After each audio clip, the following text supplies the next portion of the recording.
आप पार्टी के लीडर आतिशी ने बताया कि अरविंद केजरीवाल शुगर के मरीज़ हैं, लेकिन केजरीवाल ने अपनी बीमारी को कभी भी अपने अवामी ज़िंदगी के बीच आने नहीं दिया। आतिशी ने कहा कि अरविंद केजरीवाल दिल्ली के अवाम के लिए सुबह से लेकर रात तक काम करते हैं, लेकिन कभी उन्होंने अपनी सेहत की परवाह नहीं की। उनका कहना था कि जब से अरविंद केजरीवाल को गिरफ्तार किया गया है, उनकी सेहत पर खतरा मंडला रहा है।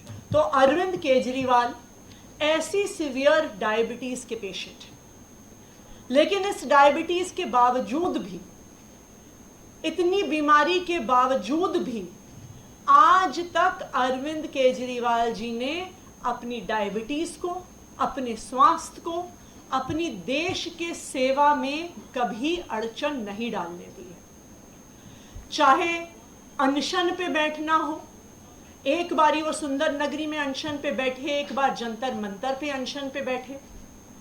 वो दिन रात दिल्ली वालों के हित में सुबह से लेके रात तक काम करते हैं, देश के अलग अलग हिस्सों में जाते हैं। अपने स्वास्थ्य को ध्यान ना रखते हुए भी अपनी वो देश की सेवा में कभी भी उन्होंने आज तक स्वास्थ्य को अड़चन नहीं बनने दिया है।